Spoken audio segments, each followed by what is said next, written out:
Ты сейчас используешь кое-что. Прямо в эту секунду. Читаешь новости, смотришь видео, пишешь сообщения, звонишь близким на другом конце планеты. Бесплатно, в один клик. Покупаешь билеты, учишься, работаешь, живешь. Врачи спасают жизни благодаря этому. Ученые делают открытия. Но знаешь ли ты имя человека, который все это создал? В 1989 году один тихий и скромный ученый написал документ, который изменил все. Тимоти Джон Бернерс-Ли. Родился в Лондоне в 1955 году. Обычный мальчик в обычной семье.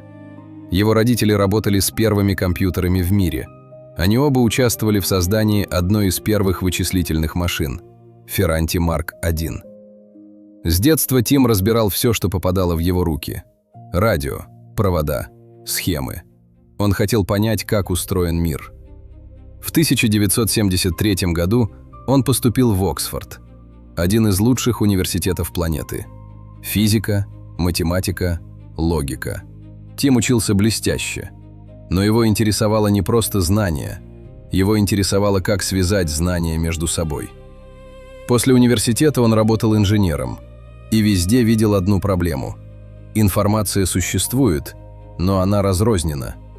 Каждый хранит свое, никто не видит целого. В 1980 году Тим получил работу в самой известной научной организации мира – ЦЕРН, Женева, Швейцария.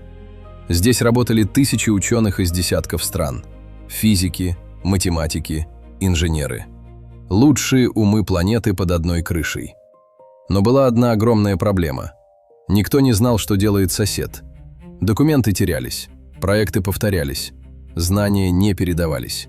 Каждый работал в своем пузыре. По ночам Тим думал об этом. Как связать людей? Как сделать так, чтобы знание одного человека было доступно всем? В 1980 году он написал свою первую программу – Enquire. Простая система ссылок. Один документ ведет к другому. Идея была еще сырой, но зерно упало. Он представлял это как паутину, узлы, связи, сеть, где каждый элемент соединен с другим. Никакого центра, никакого контроля. Свободная живая система. В марте 1989 года Тим сел за компьютер и начал печатать. Ни роман, ни заявку на грант. Он писал предложение. Предложение изменить мир. Документ назывался «Управление информацией». Предложение. 17 страниц. В них было все, что нужно для интернета. Тим описал систему, где любой документ в любой точке мира может быть связан с любым другим. Без проводов, без разрешений, без границ. Его руководитель Майк Сэндл прочитал документ и написал на титульной странице всего 4 слова. Расплывчато, но захватывающе. Ни одобрение, ни финансирование. Просто 4 слова карандашом. Но Тим продолжил. Он работал. Днем и ночью. Один. Без команды. Без бюджета. Просто человек и его идея. Он придумал 3 вещи, которые ты используешь каждый день. HTTP, HTML, URL. 3 аббревиатуры, которые стали фундаментом мира. 25 декабря 1990 года, Рождество. Все ушли домой. Тим остался в офисе один. За его столом стоял компьютер Next, тот самый, который Стив Джобс создал после ухода из Apple. На этом компьютере был стикер, написанный рукой Тима. «Не выключать. Это сервер». Первый веб-сервер в истории.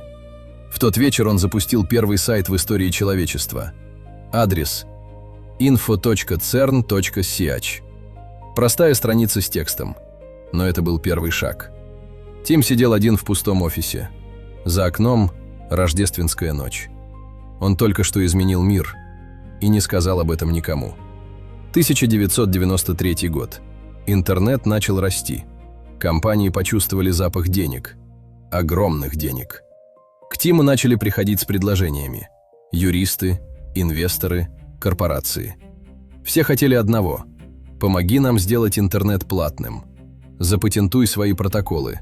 Возьми процент с каждого подключения, с каждого сайта, с каждой транзакции.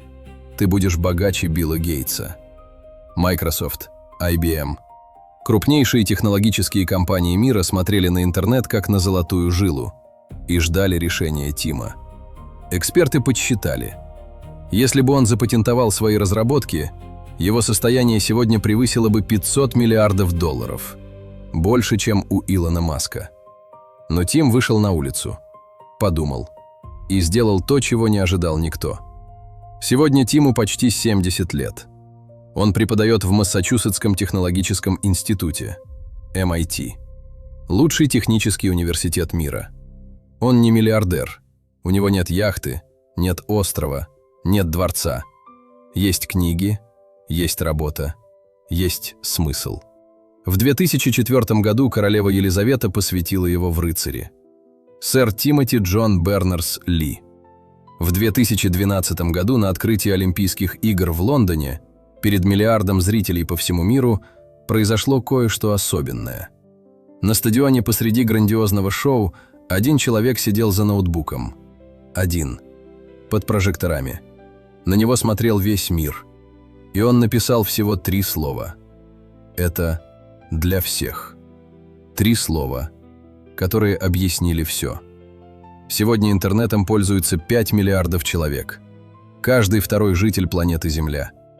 Дети в самых далеких деревнях получили доступ к знаниям всего мира. Бесплатно. Потому что один человек так решил.